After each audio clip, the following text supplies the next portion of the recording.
السلام عليكم ورحمة الله تعالى وبركاته. الحمد لله الذي نحمده ونستعينه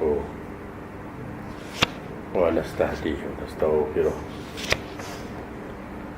ونعوذ بالله من شرور أنفسنا ومن سيئات أعمالنا.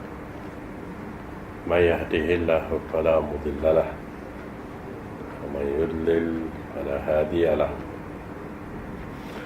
أشهد أن لا إله إلا الله وحده لا شريك له وأشهد أن محمدا عبده ورسوله والصلاة والسلام على سيدنا محمد وعلى آله وأصحابه ومن دعا بدعوته واهتدى بهديه واستنى بسنته ومن سار على دربه إلى يوم الدين. أما بعد، فقال الله سبحانه وتعالى في كتابه العزيز: أعوذ بالله من الشيطان الرجيم. فلا وربك لا يؤمنون حتى يحكموك فيما شجر بينهم ثم لا يجدوا في أنفسهم حرجا مما قضيت ويسلموا تسليما. صدق الله العظيم. وقال رسول الله صلى الله عليه وسلم عن الحديث الذي روي عن أبي نجيح العرباض بن سارية رضي الله عنه قال: وعظنا رسول الله صلى الله عليه وسلم موعظة وجلت منها القلوب وضرقت منها العيون. فقلنا: يا رسول الله، كأنها موعظة مودع فأوصنا. قال: أوصيكم بتقوى الله عز وجل والسمع والطاعة، وإن تأمر عليكم عبد فإنه من يعش منكم فسيرى اختلافا كثيرا، فعليكم بسنتي وسنة الخلفاء الراشدين المهديين، عدوا عليها بالنواجذ، وإياكم ومحدثات الأمور، فإن كل بدعة ضلالة.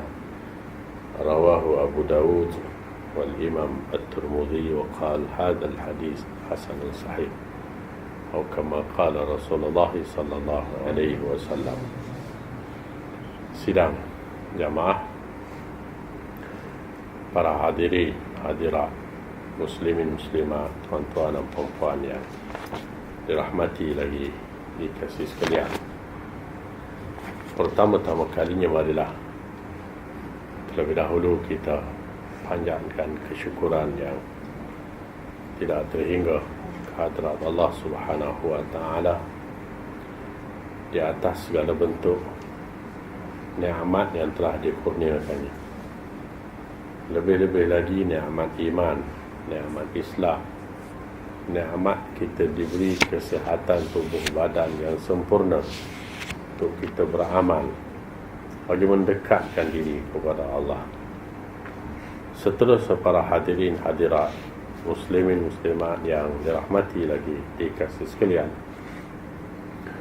Rasulullah sallallahu alaihi wasallam pernah bersabda dalam satu riwayat yang datangnya daripada Najih al-Irbad.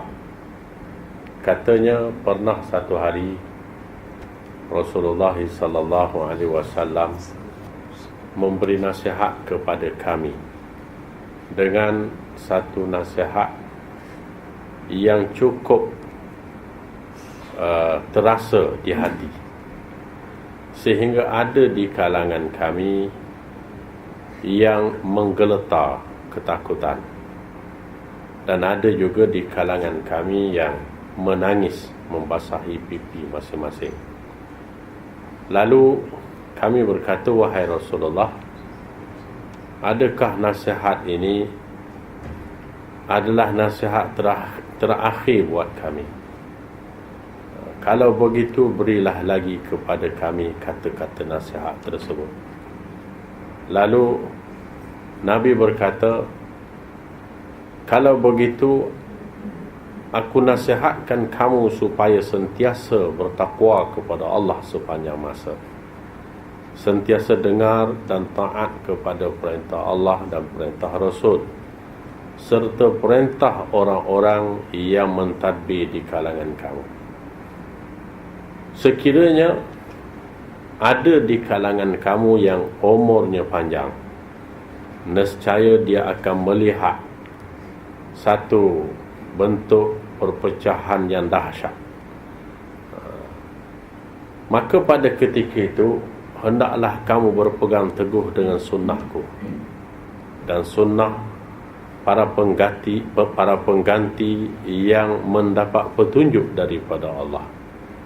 Gigitlah sunnahku itu dengan gerhang-gerhang kamu, dan jauhkan diri daripada mengadakan perkara-perkara bid'ah, kerana yang demikian itu boleh membawa kepada kesesatan. Hadis ini disebut oleh Abu Daud dan diriwayatkan juga oleh Al-Imam Tirmidzi. Kata Imam Tirmidzi, hadis ini adalah hadis hasan lagi sahih, dengan maksud satu riwayat daripada Imam Tirmidzi menyebut hadis ini hadis hasan, dan ada satu jalan yang lain mengatakan ianya hadis sahih yang benar datang daripada Rasulullah sallallahu alaihi wasallam.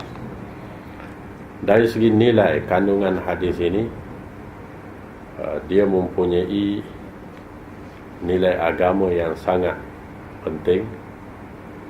Kedudukannya dalam Islam memperkatakan tentang perkara-perkara pokok atau perkara-perkara asas yang menyentuh tentang persoalan utama dalam kita beribadat. Di antaranya, Rasulullah sallallahu alaihi wasallam memberi kata-kata nasihat yang cukup berguna untuk kita sentiasa bertakwa kepada Allah, tak kira di mana sahaja kita berada, walau dalam apa jua suasana sekalipun. Takwa kepada Allah itu merupakan asas penting dalam kita beramal dan beribadat. Kerana pada hakikatnya, bertakwa kepada Allah atau takut kepada Allah tidak hanya sekadar ketika mana kita berada di masjid, ketika mana kita mendirikan sembahyang, mengerjakan amal ibadat yang lain, tapi sebaliknya segenap lapangan kehidupan kita, mestilah takwa kepada Allah itu menjadi keutamaan. Dalam kita berurus niaga, jika ada takwa kepada Allah, kita tidak menipu dalam berniaga, berurus niaga dengan cara yang dibenarkan oleh syariat Allah. Begitu juga dalam kita berhubung di antara satu dengan yang lain, kita tidak mudah menipu sesama kita. Kita tidak mengambil kesempatan untuk kepentingan diri sendiri dan sebagainya. Kenapa? Kerana adanya rasa takut kepada Allah Subhanahu wa ta'ala. Begitu juga ketika mana kita berada di pentas politik, kita kena ada rasa takut kepada Allah. Kerana orang politik ni kadang-kadang dia menganggap agama ni tak ada kena mengena ketika mana dia berpolitik. Walhal waktu kita berpolitik juga, kita mesti tanamkan rasa gerun, rasa takut kepada Allah. Tidak memisahkan persoalan politik itu dengan agama. Dan dalam masa yang sama, kita berpolitik mestilah berada di atas adab agama yang betul. Tak boleh terlalu gairah berpolitik sampai ke peringkat kita sanggup membunuh, sanggup memfitnah, sanggup itu dan ini. Kenapa? Kerana sifat takwa itu hilang. Kalau ada sifat takwa kepada Allah, sudah tentu di mana kita akan bertindak lurus, berasaskan kepada kehendak agama. Dan begitu juga dalam kita mentadbir, mengatur dan mengurus perjalanan hidup, kita bermasyarakat, bernegara, juga tak boleh lari daripada, mesti ada dalam diri rasa takut, rasa gerun, rasa bimbang kepada Allah Subhanahu wa ta'ala. Lagipun kalau kita lihat, hakikatnya takwa kepada Allah itu membawa makna kita mendirikan apa yang diperintah oleh Allah dan berusaha untuk meninggalkan apa yang Allah Ta'ala larang. Itu makna takwa. Sebab tu pernah Rasulullah menyebut takwa itu berada di hati, berada di dada. At-taqwa hahuna. Takwa itu di dada, kata Rasulullah. Tapi walaupun takwa itu berada di dada kita masing-masing, sifat seseorang yang bertakwa itu dapat dilihat melalui tingkah laku dan perbuatan kita. Sebab tu kalau kita lihat kepada khutbah yang selalu kita dengar, ketika mana Tok Khatib baca khutbah pada hari Jumaat, dia kata, takutlah kamu kepada Allah, ittaqullah haqqa tuqatih, takutlah kepada Allah dengan perasaan takut yang sebenar-benarnya, dengan cara kita mengerjakan apa yang Allah Ta'ala perintah dan meninggalkan apa yang Allah Ta'ala larang. Itu makna kita bertakwa kepada Allah. Dalam erti kata, orang yang beriman kepada Allah itu mestilah nak tanamkan dalam dirinya rasa seronok dengan perkara-perkara baik yang boleh menjuruskan dirinya ke arah bertakwa kepada Allah, ke arah melaksanakan perintah Allah, sayang kepada perkara-perkara yang berbentuk kebaikan, yang menjurus ke arah kebenaran, dan secara automatically-nya kita akan jadi allergic dengan benda-benda hak tak betul, benda-benda yang tak baik, benda-benda yang boleh mendatangkan kemurkaan Allah Subhanahu wa ta'ala. Sebab tu mengikut satu riwayat yang lain, pernah seorang sahabat yang bernama Wabisah ibni Ma'badin, dia kata, pernah saya pergi bertemu Rasulullah pada satu hari untuk bertanya sesuatu. Tapi belum pun sempat dia bertanya, Nabi berkata, wahai Wabisah, adakah kamu datang untuk bertanya kepadaku berkenaan dengan apa itu kebaikan? Maka jawab Wabisah, ya, sememangnya wahai Rasulullah. Dia datang nak tanya benda tu lah. Tapi Nabi tanya dulu, belum daripada dia bertanya. Maka kata Nabi, kalau begitu aku nasihatkan kamu supaya sentiasa bertanya hati nurani kamu yang paling halus, kata Rasulullah, untuk mengetahui makna kebaikan itu. Kenapa? Kerana kebaikan itu, kata Rasulullah SAW, al-birru matma'annat ilaihi nafsu wa tma'anna ilaihi al-qalbu. Kebaikan ini benda yang akan menyebabkan kita rasa cukup selesa dengannya, dan hati kita pula akan jadi tenteram bila buat benda baik. Tapi sebaliknya, kata Rasulullah, al-ithmu ma haka fil qalbi wa taraddada fis sadri. Benda jahat ni pula sesuatu yang menyebabkan kita rasa resah gelisah, wa taraddada fil qalbi fis sadri, dan kita akan rasa berbolak-balik dalam dada kita masing-masing. Jadi sifat Rasulullah SAW memberitahu kepada kita bahawa kayu ukur untuk kita menentukan keimanan kepada Allah Subhanahu wa ta'ala, ketakwaan kepada Allah Subhanahu wa ta'ala, atau sebaliknya, dia bergantung kepada jiwa seseorang. Dan jiwa seseorang mukmin ini pada hakikatnya dia sukar untuk menipu diri dia sendiri. Kalau orang tanya kita, kita jawab sebaliknya, itu boleh jadi. Tapi kita bertanya hati kecil kita sendiri. Biasanya hati kita tak bersedia untuk menipu diri kita sendiri. Kita nak cakap benda yang tak betul terhadap diri kita sendiri. Kalau benda tu tak elok pergi, kita kata elok, tak mungkin. Hati kita akan memberitahu sesuatu yang benar, yang tepat. Sebab tu Rasulullah suruh kita tanya hati kecil kita sendiri. Tapi dengan syarat hati tu beriman lah. Kalau hati tak beriman ni, dia akan rasa selesa dengan benda jahat, dan dia akan rasa rimas dengan benda baik. Kalau benda baik, dia rasa rimas. Sebab tu ada orang, kalau kita ajak dia buat baik, dia memberontak. Tapi kalau ajak buat jahat, cepat dia bersetuju untuk buat benda-benda yang buruk. Dan sesungguhnya kalau kita lihat kepada apa yang Rasulullah sebut dalam hadis ini, benar-benar memberi satu garis panduan untuk kita berbuat sesuatu. Kita nak buat apa pun, kita kena lihat dari sudut baik buruk perkara itu. Kita tak boleh terus buat aja.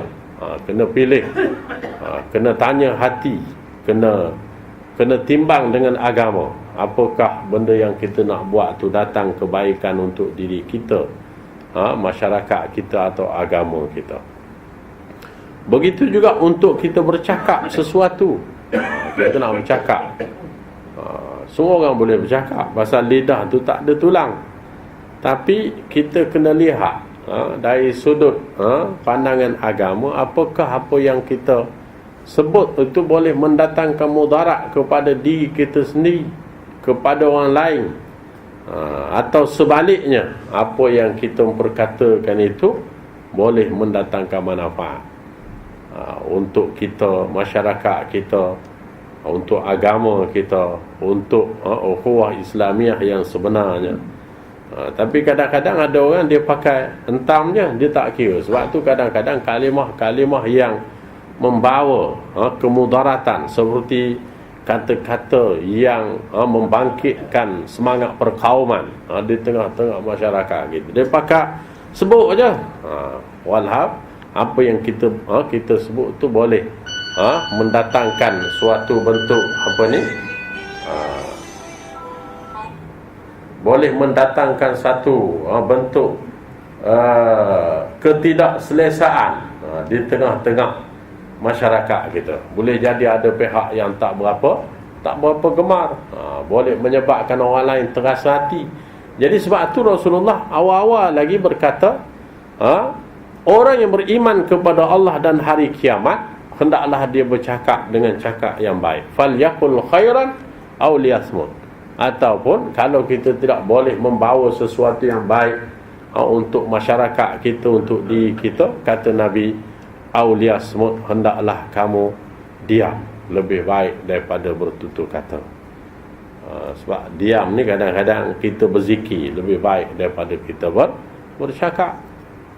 Kita bertahmid, bertahlil untuk mendekatkan diri kepada Allah, itu lebih utama berbanding dengan kita bercakap merapu sehingga sampai ke peringkat boleh membawa kegelisahan di tengah-tengah masyarakat. Begitu juga dalam kita nak menentukan apa sahaja sikap dalam kehidupan, kita kena tanya hati dulu.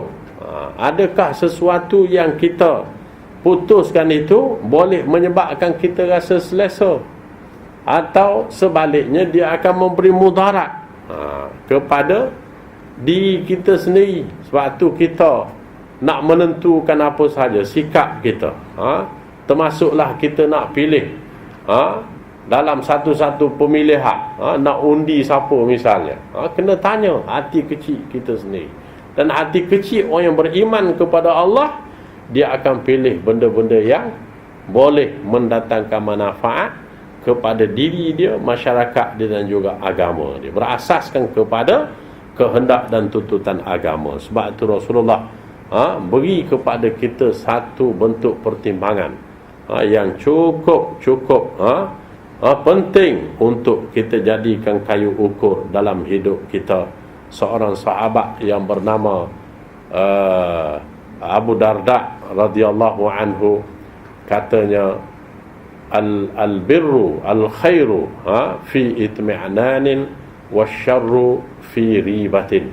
Dia kata, ketahuilah sesiapa di kalangan kamu yang memilih kebaikan, maka kebaikan itu akan membawa kepada ketenangan. Sesiapa di kalangan kamu yang memilih kejahatan, dan kejahatan itu akan menyebabkan kamu resah gelisah sepanjang masa. Sebab itu kalau kita lihat ada riwayat yang datang daripada Rasulullah sallallahu alaihi wasallam menyentuh tentang persoalan ini. Di antaranya, kalau kita lihat kepada satu riwayat yang disebut oleh Ibnu Amar Al-Khattab radhiyallahu anhu. Kata Ibnu Amar, untuk melakukan kebaikan ini sebenarnya sesuatu yang sangat mudah. Nak buat baik bukan suatu benda yang payah, terlalu mudah dalam hidup dia. Hatta kalau kita lihat kebaikan itu boleh dianggap sebagai al-khairiyah, sebagai al-birriyah, makna benda baik apabila kita berhubung dengan sahabat handai kita, berwajah dengan wajah yang manis. Itu juga dianggap sebahagian daripada kebaikan. Termasuklah di antaranya wa kalamul layyinun, kita bercakap dengan kata-kata yang boleh mendatangkan kesenangan di hati orang yang mendengar. Itu juga dianggap sebagai suatu bentuk kebaikan. Sebab tu untuk berbuat baik bukanlah suatu benda yang sukar dalam hidup. Cumanya kita kena sentiasa meletakkan sikap yang betul, berasaskan kepada prinsip agama yang betul, yang membawa kepada kebaikan dan akan sentiasa menuju kepada sifat takwa kepada Allah Subhanahu wa taala. Seorang ulama besar dari kalangan sahabat Rasulullah sallallahu alaihi wasallam, dikenali dengan nama Ubay bin Ka'ab, pernah ditanya oleh Sayyidina Umar Al-Khattab. Sayyidina Umar berkata, wahai Ubay, beritahulah kepadaku. Ini gambaran betapa para sahabat Nabi ini, termasuklah Sayyidina Umar Al-Khattab, suka bertanya dalam perkara agama, suka belajar.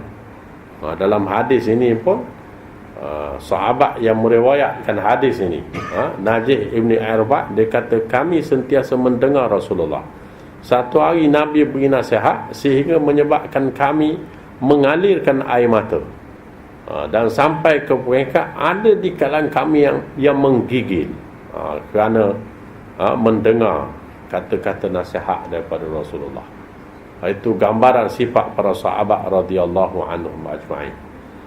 Kita tak suka dengar, tak suka belajar. Sahabat ni sentiasa gairah. Bahkan bila Rasulullah beritahu kepada kita, kepada mereka itu kata-kata nasihat, dia minta lagi, tambahkanlah pada kami nasihat wahai Rasulullah. Begitulah kalau kita Sayyidina Umar, dia pernah bertanya seorang sahabat yang bernama Ubay bin Ka'ab. Dia kata, wahai Ubay, beritahulah kepadaku apa makna seseorang tu bertakwa kepada Allah. Takwa tu bagaimana? Maka kata Ubay bin Ka'ab, wahai Umar, pernah atau tidak kamu berjalan di suatu tempat yang sangat susah, sukar dengan berbagai halangan, ada duri, ada onak, ada kaca, berbagai kepayahan. Maka berkata Umar, ya, sememangnya pernah. Dia pernah berjalan di tempat itu. Kata Ubay lagi, wahai Umar, bagaimana cara kamu melangkah? Kamu berjalan tempat itu, macam mana kamu melangkah? Jawab Umar, amshi bibut'in, aku melangkah dengan cara yang sangat berhati-hati, supaya kakiku tidak terpijak duri. Lalu kata Ubay bin Ka'ab, wahai Umar, sekiranya kamu ingin mengetahui makna bertakwa kepada Allah, Itulah yang dimaksudkan dengan takwa. Mana satu bandingan yang sangat betul. Kalau kita lihat bandingan orang yang bertakwa ni, kata Ubay, samalah macam seorang musafir yang berjalan di tempat susah. Dia berjalan dengan berhati-hati supaya tidak terpijak duri. Maka begitulah, kalau kita bandingkan dengan kehidupan kita yang ada di hadapan kita, dalam kita melalui hari-hari dalam hidup ini, di hadapan kita berbagai-bagai bentuk kepayahan, berbagai-bagai bentuk tribulasi, berbagai-bagai bentuk seruan ke arah kejahatan, maka kita hendaklah berhati-hati dalam kita menempuh liku-liku kehidupan ini. Jangan sampai ke peringkat kita tertipu dengan dunia, sampai ke peringkat kita tertipu dengan pujuk rayu syaitan, sampai ke peringkat kita tertipu dengan berbagai-bagai perkara yang boleh memesongkan kita daripada jalan yang benar. Itu sifat orang yang beriman, sentiasa berhati-hati. Tapi ada orang kadang-kadang apabila lama ni berdepan dengan halangan yang sedikit sahaja, dia sudah tumbang. Ada yang sampai ke peringkat maknanya mencari suatu bentuk pilihan tidak berasaskan kepada tuntutan agama. Sebab tu kadang-kadang dia nilai sesuatu ikut kehendak kedudukan ekonomi dia. Dia pilih satu-satu benda berasaskan kepada duit, berasaskan kepada benda, berasaskan kepada kesenangan hidup di dunia. Sedangkan kata Rasulullah, pertimbangan itu hendaklah berasaskan kepada tuntutan agama. Nak pilih sesuatu, nak buat sesuatu, nak lalui apa sahaja perkara-perkara yang terdorong ke arah perkara agama yang boleh mendatangkan kebaikan kepada agama, itulah yang sepatutnya kita jadikan pilihan, kita jadikan suatu asas dalam hidup kita. Sebab tu kata Nabi, setiap sesuatu itu hendaklah kau bertanya hati kecil kamu, supaya sentiasa melorongkan kamu ke arah jalan takwa kepada Allah Subhanahu wa ta'ala. Dan seterusnya, kalau kita lihat dalam hadis yang kita baca ni, Nabi juga menyentuh tentang pentingnya kita sentiasa mendengar dan taat kepada perintah Allah dan perintah Rasul. Kalau kita nak dengar perintah Allah ni, dia tak ada dalam radio, tak ada dalam TV, tak ada dalam akhbar. Cara dia, kita kena baca Quran, kerana perintah Allah ni duduk dalam Quran. Sebab tu hari-hari kalau boleh kita ambil sedikit masa untuk baca Al-Quran. Tapi kalau kita lihat ada orang dia boleh baca surat khabar 3-4 kali dalam satu hari. Utusan Melayu, Berita Harian, The Star, macam-macam dia baca. Tapi nak boleh baca Quran sedikit pun bukanlah satu perkara yang senang. Bukan senang nak baca Quran. Walhal kalau kita nak kira baca Quran, kalau boleh satu muka satu hari pun, kita juga lama kelamaan kita boleh khatam Quran tu sikit demi sikit. Tapi itulah kadang-kadang kealpaan kita, maknanya kelalaian kita menyebabkan kita jauh daripada Al-Quran. Maka bila terjauh daripada Al-Quran, sudah tentu kita sukar untuk meletakkan ketaatan yang sebenarnya terhadap perintah Allah dan perintah Rasul. Kalau boleh bukan baca Quran saja, hadis-hadis Nabi pun sentiasa kita rutinkan dalam hidup kita. Hari-hari kita dengar hadis Nabi, hari-hari kita dengar ayat Al-Quran. Kalau tak boleh baca sendiri, zaman sekarang ni dah moden dah. Ada telefon bimbit, macam-macam dalam tu ada lagu, ada Quran, dengar Quran misalnya. Dan Yang penting Al-Quran sentiasa menjadi teman waktu kita berada dalam suasana sunyi, waktu kita mempunyai kelapangan masa, supaya daripada situ bukan sahaja kita baca Quran, dengar Quran, kalau boleh kita fahami makna dan pengertian dia, dan akhirnya dia terujus ke arah untuk kita taat kepada apa yang Allah dan Rasulnya beritahu di dalam Al-Quran, yang penuh dengan pedoman-pedoman untuk kita melayari kehidupan kita di atas muka bumi ini. Bukan sahaja kita wajib dengar perintah Allah, perintah Rasul, tapi dalam masa yang sama juga kita wajib mendengar perintah pemimpin. Tetapi kata Rasulullah, hendaklah pemimpin itu taat kepada perintah Allah. Sebab ada dalam satu riwayat datangnya daripada Rasulullah sallallahu alaihi wasallam, Nabi berkata, ya ayyuhan nas, wahai umat manusia, ittaqullah, takutlah kamu kepada Allah, wa in ta'ammara alaikum abdun habasyiyyun mujadda. Kata Rasulullah sallallahu alaihi wasallam, takutlah kamu kepada Allah dan dengarlah perintahku daripada pemimpin yang memerintah di kalangan kamu, walaupun dia seorang hamba abdi yang hitam legam. Dan mujadda ni seorang yang berhidung kemek. Kata Rasulullah, kalau sekiranya orang yang memerintah di kalangan kamu tu seorang hamba abdi, lagi pula dia tu hitam legam daripada Habsyah, dan hidungnya tidak mancung, hidung kemek sekalipun, maknanya hodohnya orang tu. Tapi kalau dia mentaati Allah dan mentaati Rasul, memerintah kamu, hendaklah kamu taat dan dengar kepada perintahnya. Sebab kalau kita lihat kepimpinan ini, pernah seorang sahabat yang bernama Muaz bin Jabal, dia pernah bertanya Rasulullah, dia kata, ya Rasulullah, wahai Rasulullah, ara'aita in kana alaina umara'an la yastannuna bi sunnatika wa la ya'khuduna bi amrika fama ta'muru fi amrihim. Faqala an-nabiy sallallahu alaihi wasallam, la ta'ata liman lam yuti'illah azza wa jalla. Kata apalah ni Muaz bin Jabal, satu hari aku pernah tanya Rasulullah, aku berkata, wahai Rasulullah, apa pandangan kamu sekiranya pemimpin yang memerintah kami tidak tunduk kepada perintahmu dan tidak bersunnah dengan sunnahmu?